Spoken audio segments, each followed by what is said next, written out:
नमस्कार दोस्तों, आप सभी का स्वागत है। अभिषेक एकेडमी के एजुकेशनल यूट्यूब चैनल पर इंफॉर्मेटिव वीडियो अपलोड किए जाते हैं। चैनल को लाइक शेयर सब्सक्राइब अवश्य करें। एक्सेस करने के लिए अध्याय 3 AEFI की रोकथाम में स्वास्थ्य कर्मियों की भूमिका देखने के लिए यहाँ क्लिक करें के ऑप्शन में क्लिक करें और वीडियो को देखें।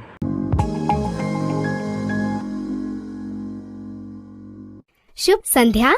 सविता, सोनिया, आप दोनों कैसी हैं? मैंने सुना है कि आपने ANM रानी को उनके पिछले टीकाकरण सत्र में सहायता प्रदान की। वे आपके कौशल और कार्य के प्रति आपके समर्पण की प्रशंसा कर रही थीं।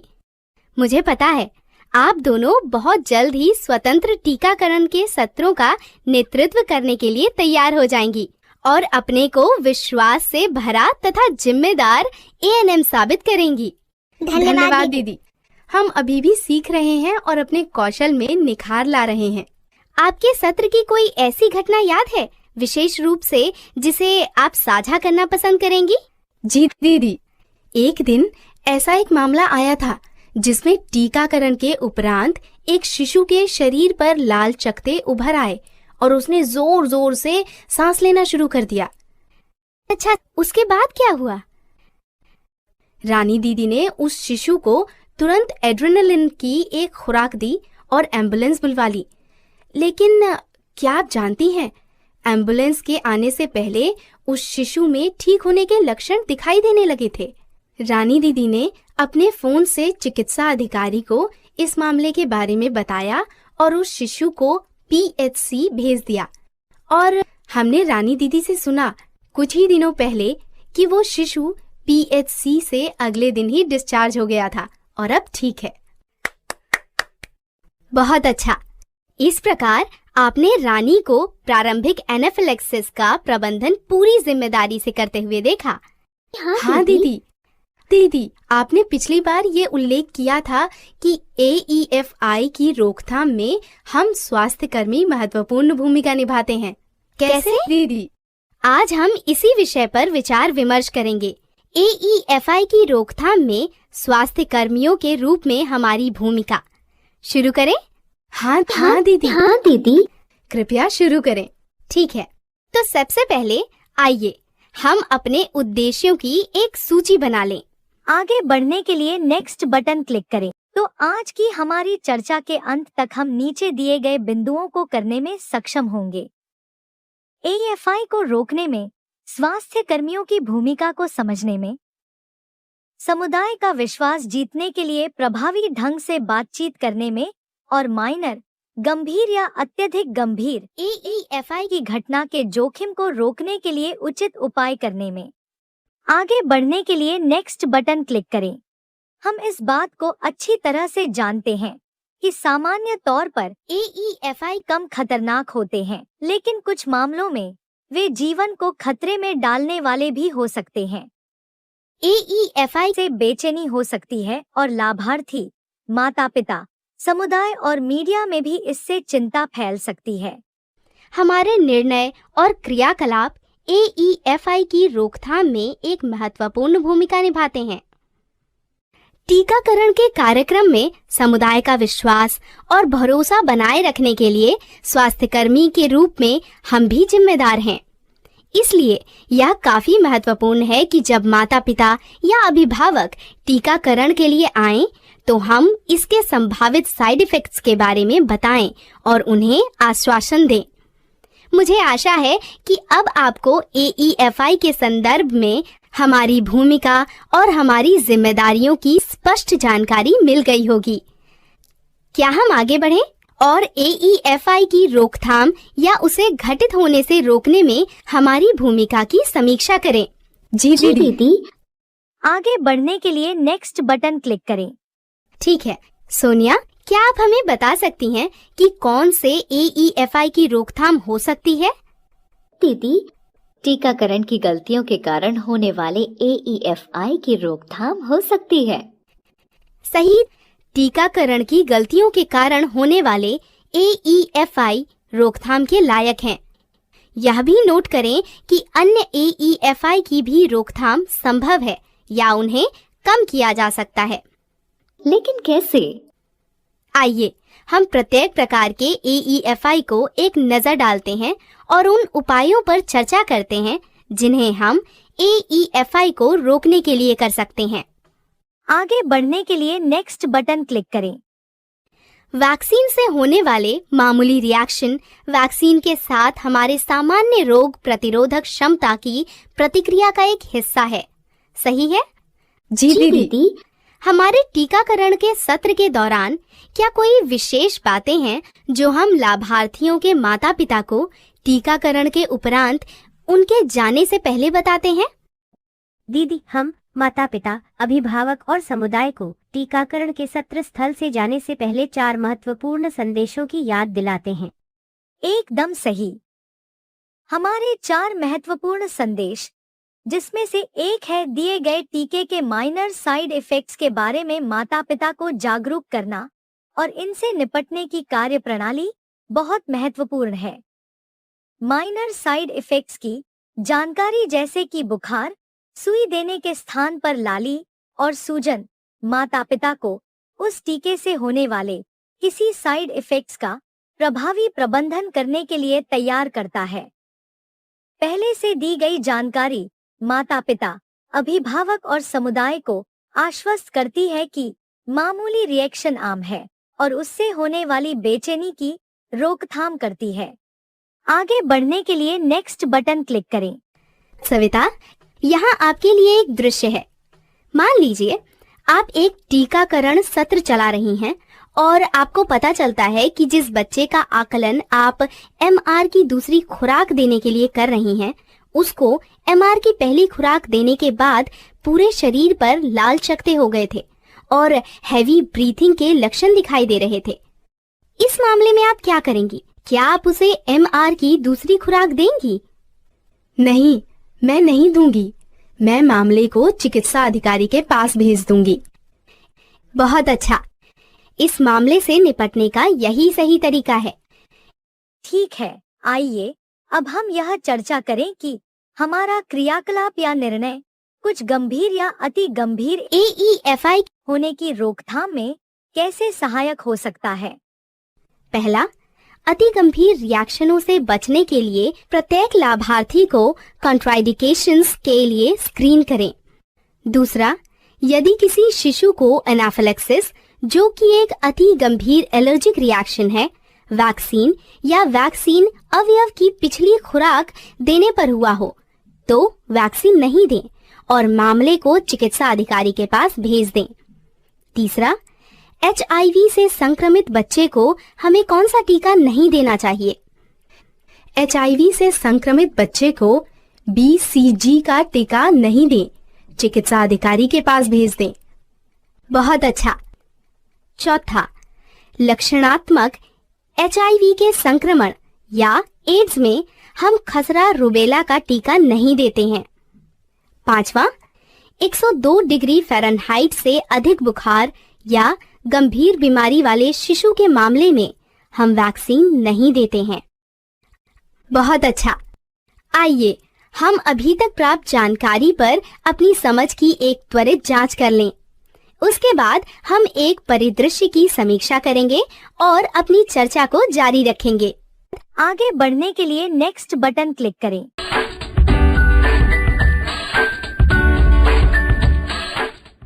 प्रत्येक वक्तव्य को ध्यान से पढ़ें और सही या गलत का चयन करें।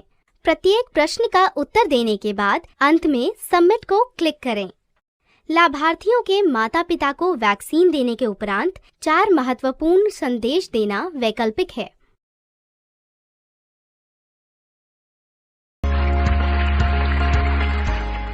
आगे बढ़ने के लिए नेक्स्ट बटन क्लिक करें। यदि उसी वैक्सीन या वैक्सीन के अवयव की पिछली खुराक से किसी शिशु को एनाफिलैक्सिस हुआ हो, तो उसे वैक्सीन नहीं दिया जाना चाहिए।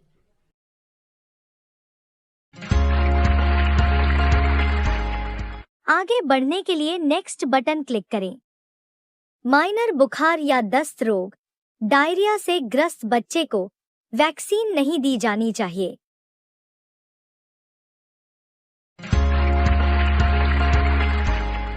आगे बढ़ने के लिए नेक्स्ट बटन क्लिक करें। लाभार्थियों के माता पिता को वैक्सीन देने के उपरांत 4 महत्वपूर्ण संदेशों को बताना काफी अनिवार्य है। यदि उसी वैक्सीन की पिछली खुराक या वैक्सीन के अपव्यय से किसी शिशु को एनाफिलेक्सिस हुआ हो तो उसे वैक्सीन नहीं दिया जाना चाहिए। ऐसे मामलों को चिकित्सा अधिकारी के पास भेज दें। हल्के बुखार या दस्त रोग, डायरिया से ग्रस्त बच्चे को वैक्सीन दी जानी चाहिए। आगे बढ़ने के लिए नेक्स्ट बटन क्लिक करें। ठीक है, बहुत अच्छा। आइए अब हम देखें ANM गीता एक शिशु को BCG का टीका दे रही हैं। आप क्या सोचती हैं, क्या इंजेक्शन ठीक तरीके से दिया गया था? दीदी, ANM गीता ने इंजेक्शन ठीक तरीके से नहीं दिया।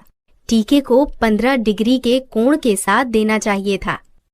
शाबाश, आपका अवलोकन एकदम सही है सविता, बहुत अच्छा। चूंकि इंजेक्शन गलत तरीके से दिया गया था, इसलिए इससे स्थानीय रिएक्शन या फोड़ा हो सकता है, या जिसे हम टीकाकरण में हुई गलती से संबंधित रिएक्शन कह सकते हैं। क्या आपको याद है कि पिछली बार हमने टीकाकरण में हुई गलती से संबंधित रिएक्शन के बारे में क्या कहा था? हाँ दीदी, और हमें यह अच्छी तरह से याद है कि टीकाकरण में हुई गलती से संबंधित रिएक्शन की रोकथाम की जा सकती है। एकदम सही। टीकाकरण में गलती से संबंधित रिएक्शन से बचने के लिए हमें टीकाकरण के अपने सत्रों में टीकाकरण अनुसूची, सत्र प्रबंधन, इंजेक्शन सुरक्षा, टीके देना, कोल्ड चेन प्रबंधन पर दिए गए दिशा निर्देशों का सही तरीके से पालन करने की जरूरत है। आइए हम टीकाकरण से संबंधित गलतियों के कारण होने वाले AEFI को दोबारा देखें और यह समीक्षा करें कि हम इनकी रोकथाम कैसे कर सकते हैं। आगे बढ़ने के लिए नेक्स्ट बटन क्लिक करें। पहला, वैक्सीन और डाइल्यूएंट के गलत रखरखाव से होने वाली टीकाकरण की गलतियां। सविता, क्या आप हमें वैक्सीन और डाइल्यूएंट के गलत रखरखाव से होने वाली टीकाकरण की गलतियों के उदाहरणों की सूची बनाने में हमारी सहायता कर सकती हैं? हाँ दीदी, वैक्सीन और डाइल्यूएंट के गलत रखरखाव से होने वाली टीकाकरण की गलतियों के उदाहरण निम्नलिखित हो सकते हैं। जमे हुए वैक्सीन और डाइल्यूएंट का उपयोग करना। उदाहरण, जमा हुआ पेंटावलेंट या DPT का वायल। उपयोग न करने लायक VVM वाले वैक्सीन का उपयोग करना। एक्सपायरी डेट के बाद वैक्सीन और डाइल्यूएंट का उपयोग करना। यह सही है। ठीक है, अब हम इन घटनाओं को घटित होने से कैसे रोक सकते हैं? दीदी, सत्र स्थल तक कोल्ड चेन बनाए रखकर। एकदम सही। आइए हम हमारे स्तर स्थल तक कोल्ड चेन बनाए रखने के लिए क्या करें तथा क्या नहीं करें को सूचीबद्ध कर लेते हैं। पहला, यह कि वैक्सीन कैरियर में 4 सील बंद condition ice packs, vaccine vial और डाइल्यूएंट है। दूसरा, टीके के उत्पादक का नाम, बैच संख्या, VVM की स्थिति तथा एक्सपायरी डेट को टैली शीट में नोट कर लें। तीसरा, डाइल्यूएंट के उत्पादक का नाम, बैच संख्या तथा एक्सपायरी डेट को टैली शीट में नोट कर लें। चौथा, BCG, MR, RVV और OPV की खुली हुई वैक्सीन वायल्स को आइस पैक्स पर रखें। पांचवा, DPT, hepatitis B, पेंटावालेंट, IPV, PCV तथा TD के वायलों को आइस पैक पर नहीं रखें। सोनिया, क्या आप उन स्थितियों की समीक्षा करने में हमारी सहायता कर सकती हैं जिनमें हमें वैक्सीन की किसी वायल का उपयोग नहीं करना चाहिए? जरूर दीदी, हमें वैक्सीन की वायल की जांच करनी चाहिए और निम्नलिखित मामलों में उनका उपयोग नहीं करना चाहिए। वैक्सीन की वायल जमी हुई है या उसमें झाग या कोई बाहरी वस्तु आ गई है। VVM डिस्कार्ड पॉइंट तक पहुंच चुका है या उसे पार कर चुका है। एक्सपायरी डेट बीत चुकी है। वायल पर कोई लेबल नहीं है या लेबल आंशिक रूप से फटा हुआ है या लेबल की लिखाई पढ़ने योग्य नहीं है। वायल को खोलने की तारीख और समय का उल्लेख नहीं किया गया है। आगे बढ़ने के लिए नेक्स्ट बटन क्लिक करें। आइए हम वैक्सीन के चयन में त्रुटि या उसके उपयोग निर्देशों का सही तरीके से पालन नहीं होने से होने वाली टीकाकरण की गलतियों के अगले सेट की ओर बढ़ें। सोनिया, क्या आप 2 घटनाओं की पहचान कर सकती हैं जिनके कारण टीकाकरण में होने वाली ऐसी गलतियां हो सकती हैं? दीदी, पहला, जब कॉन्ट्राइंडिकेशंस को अनदेखा किया जाता है। दूसरा, जब टीकाकरण संबंधी निर्देशों का पालन नहीं किया जाता, जैसे कि वैक्सीन की गलत खुराक या सारणी के मामले में। बहुत अच्छा सोनिया, क्या कोई विचार है कि इन घटनाओं को कैसे रोका जा सकता है? दीदी, हमें निम्नलिखित कार्य करना चाहिए। पहला, टीकाकरण से पहले संभावित कॉन्ट्राइंडिकेशंस के लिए लाभार्थियों का आंकलन करें। यदि किसी शिशु को वैक्सीन की पहली खुराक से एनाफिलेक्सिस हुआ हो या गंभीर एलर्जिक रिएक्शन हुआ हो, तो हमें वैक्सीन नहीं देना चाहिए और उस शिशु को चिकित्सा अधिकारी के पास भेज देना चाहिए। दूसरा, टीकाकरण सत्र स्थल से जाने से पहले माता पिता या अभिभावकों को 4 महत्वपूर्ण संदेश दें।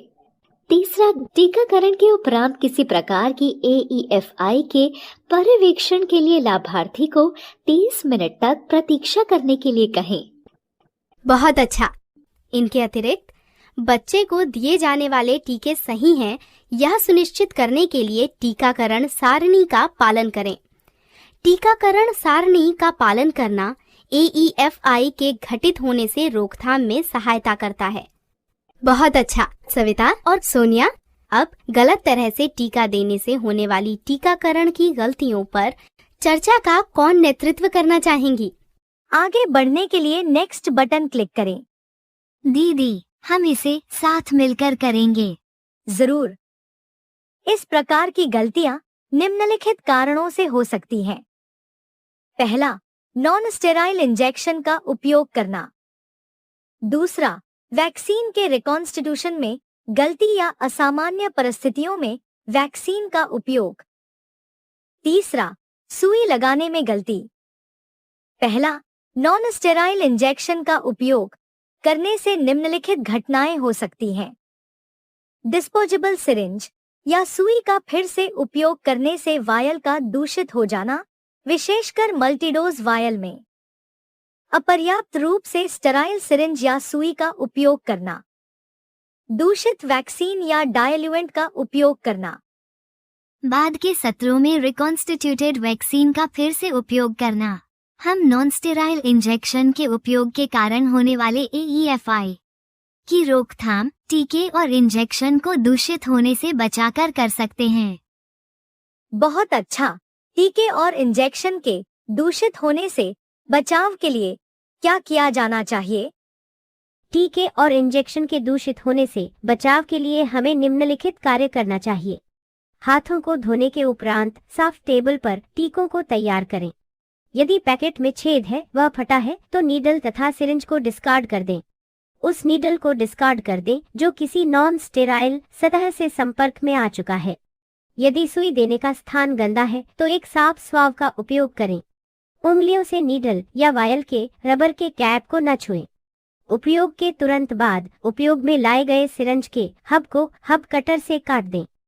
बहुत अच्छा।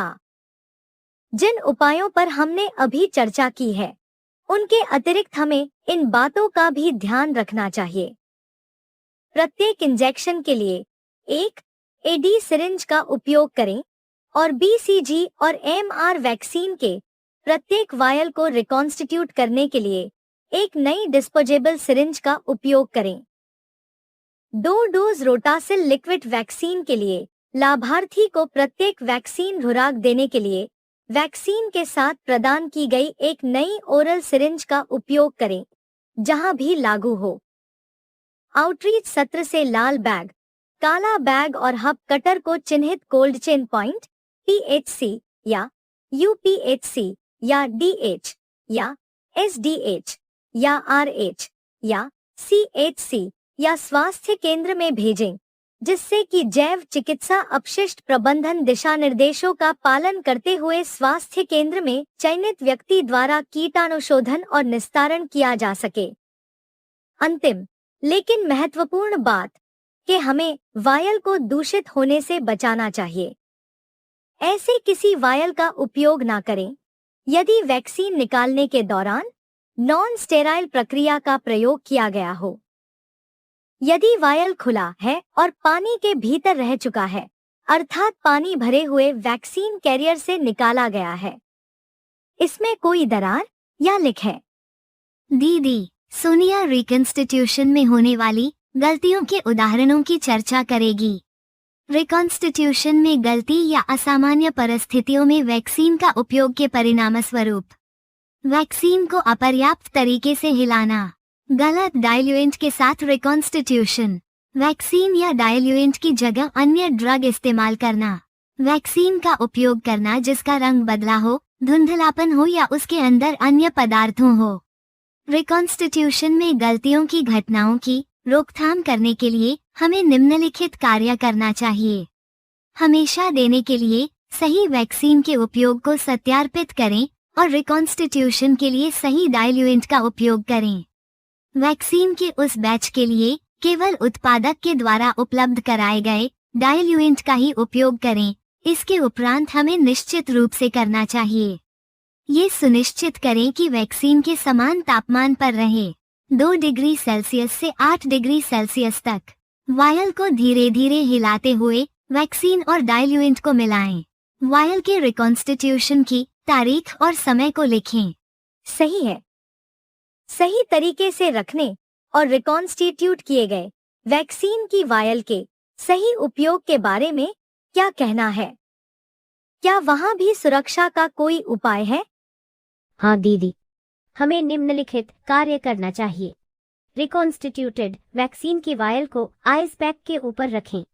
रिकॉन्स्टिट्यूशन के 4 घंटे के भीतर ही रिकॉन्स्टिट्यूटेड वैक्सीन का उपयोग करें। 4 घंटे के खत्म होने के बाद हमें रिकॉन्स्टिट्यूटेड वैक्सीन का उपयोग नहीं करना चाहिए और यदि आवश्यकता हो तो नए को रिकंस्टिट्यूट करना चाहिए। बहुत अच्छा। मुझे यहाँ 2 बिंदुओं को जोड़ने दे। हमें केवल एक अकेले सत्र के लिए ही रिकंस्टिट्यूट किए गए वायल का उपयोग करना चाहिए। हमें उसे एक सत्र से दूसरे सत्र तक नहीं ले जाना चाहिए, चाहे सत्र कितने भी नजदीक ही क्यों न हो। इससे अधिक महत्वपूर्ण है कि किसी वायल का उपयोग करने के उपरांत यदि AFI होता है तो वैसे मामले में हम उस वायल का उपयोग नहीं करते हैं। हम उसे चिन्हित कर देते हैं और AFI की जांच के लिए उसे सुरक्षित रखते हैं। ठीक है, बहुत अच्छा चल रहा है। आइए अब हम गलत स्थान पर टीका देने के कारण होने वाले गलतियों को देखें। इस खंड के बारे में कौन बताने जा रहा है? दीदी, गलत स्थान पर या मार्ग से टीका देने के परिणाम स्वरूप होने वाली गलतियों के उदाहरण निम्नलिखित जैसे हैं।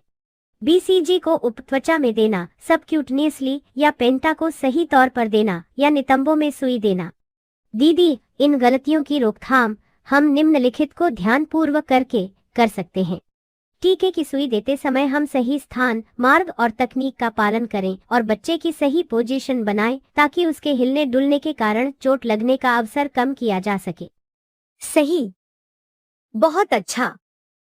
याद रखें, इंजेक्शन देने के कौशल में सुधार के लिए किसी पर्यवेक्षक के निर्देशन में अभ्यास करने से इन गलतियों से रोकथाम में मदद मिलती है। आगे बढ़ने के लिए नेक्स्ट बटन क्लिक करें।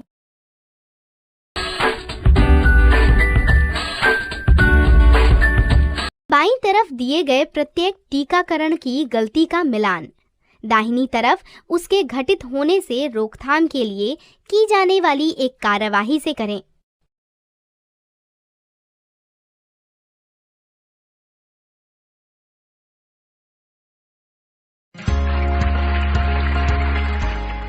आगे बढ़ने के लिए नेक्स्ट बटन क्लिक करें। ठीक है। आइए अब हम अंतिम 2 प्रकार के AFI की रोकथाम के लिए अपने कौशल में निखार लाएं। टीकाकरण तनाव प्रतिक्रियाओं, जिसका कारण वैक्सीन के बजाय इंजेक्शन का डर या दर्द होता है, और संयोग से हुई घटनाएं। हम जानते हैं कि टीकाकरण तनाव प्रतिक्रियाओं जिसका कारण वैक्सीन के बजाय इंजेक्शन का डर या दर्द होता है।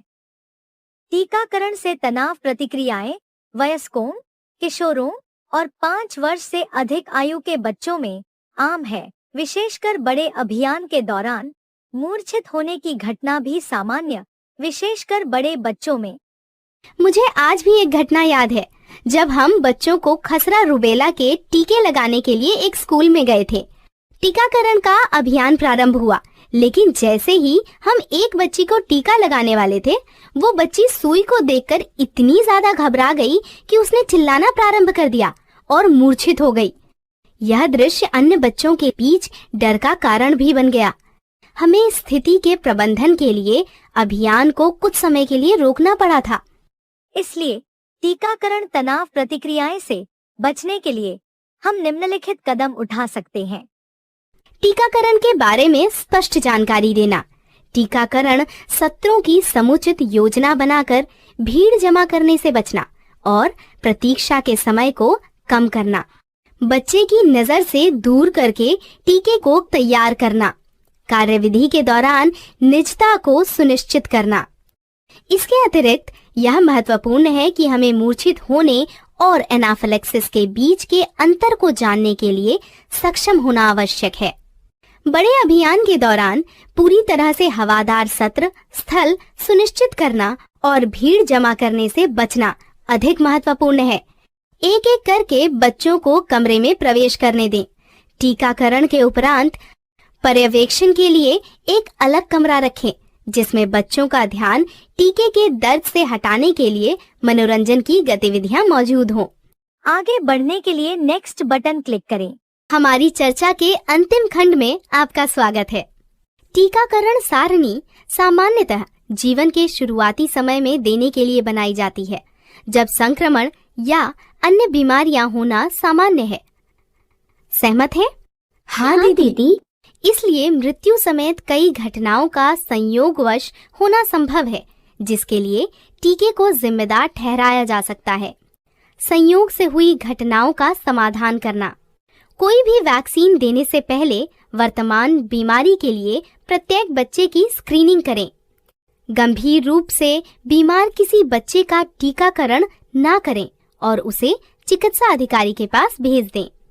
सभी उपायों पर हमने चर्चा की। प्रत्येक मामले में त्वरित जांच करना और लाभार्थियों, माता-पिता एवं अभिभावकों को सही कारण बताना टीकाकरण के कार्यक्रम में लोगों का विश्वास बनाए रखने में महत्वपूर्ण भूमिका निभाता है। हम लगभग अपनी चर्चा के अंत में पहुंच चुके हैं। आइए हम एक बार फिर से अपनी समझ की जांच कर लें। आगे बढ़ने के लिए नेक्स्ट बटन क्लिक करें। जिला अस्पताल 5 वर्षों से कम अनुभव वाले स्वास्थ्य कर्मियों के लिए द राइजिंग हेल्थ स्टार प्रतियोगिता आयोजित कर रहा है। इस प्रतियोगिता के विजेता को जिले के मुख्य चिकित्सा अधिकारी के हाथों से एक मेरिट सर्टिफिकेट मिलेगा। आपका पीएचसी पूरी सावधानी से विशेष उम्र समूह में आने वाली सभी स्वास्थ्य कर्मियों के कौशल का आकलन कर रहा है, ताकि प्रतियोगिता में शामिल होने के लिए एक प्रतिभावान एएनएम का चयन किया जा सके। सविता, ऐसा लगता है कि आप प्रतियोगिता में शामिल होने के लिए इच्छुक हैं। प्रतियोगिता में शामिल होने का मौका जीतने के लिए आपको एक कौशल आकलन के क्रियाकलाप से गुजरना होगा। इसलिए क्या आप उस आकलन के लिए तैयार हैं? यदि हाँ, तो शुरू करें को क्लिक करें। आगे बढ़ने के लिए शुरू करें बटन पर क्लिक करें। खाली स्थानों में सही शब्दों या शब्द समूहों को खींचकर लाएं और खाली स्थानों को भरें। एक बार पूरा करने के बाद सबमिट को क्लिक करें। टीका देने में गलती डैश का उपयोग करने के कारण हो सकती है, विशेषकर मल्टी डोज वैक्सीन वायल के मामले में। रिकॉन्स्टिट्यूशन में होने वाली गलती की किसी घटना की रोकथाम के लिए यह सुनिश्चित करें कि वैक्सीन के उस बैच के लिए उत्पादक द्वारा उपलब्ध कराए गए डैश का ही उपयोग किया जाए।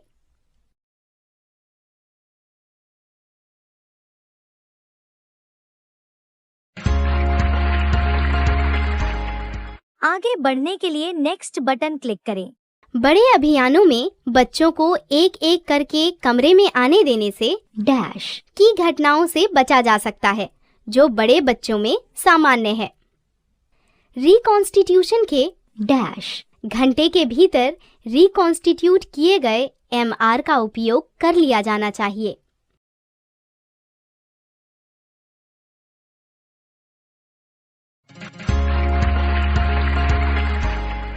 आगे बढ़ने के लिए नेक्स्ट बटन क्लिक करें। टीका देने में गलती नॉन स्टेराइल इंजेक्शन का उपयोग करने के कारण हो सकती है, विशेषकर मल्टी डोज वैक्सीन वायल के मामले में।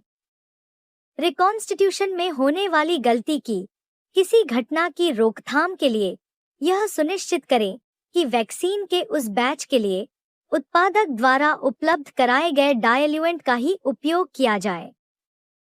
बड़े अभियानों में बच्चों को एक एक करके कमरे में आने देने से टीकाकरण से तनाव प्रतिक्रियाएं की घटनाओं से बचा जा सकता है, जो बड़े बच्चों में सामान्य है। रिकॉन्स्टिट्यूशन के 4 घंटे के भीतर रिकॉन्स्टिट्यूट किए गए एमआर का उपयोग कर लिया जाना चाहिए। आगे बढ़ने के लिए नेक्स्ट बटन क्लिक करें। अब आप निम्नलिखित कार्य में सक्षम हो गए होंगे। AEFI को रोकने में, स्वास्थ्य कर्मियों की भूमिका को समझने में, समुदाय का विश्वास जीतने के लिए प्रभावी ढंग से बातचीत करने में, और माइनर, गंभीर या अत्यधिक गंभीर AFI की घटना के जोखिम को रोकने के लिए उचित उपाय करने में। आगे बढ़ने के लिए नेक्स्ट बटन क्लिक करें। शुभकामनाएं। हमने AEFI के बारे में सभी महत्वपूर्ण बातों की जानकारी प्राप्त कर ली है। आपकी सक्रिय भागीदारी के लिए आपको धन्यवाद। आपका दिन शुभ हो। अध्याय समाप्त करने के लिए एग्जिट बटन पर क्लिक करें। वीडियो को लाइक, शेयर एंड सब्सक्राइब अवश्य करें। Thank you for watching this video. धन्यवाद।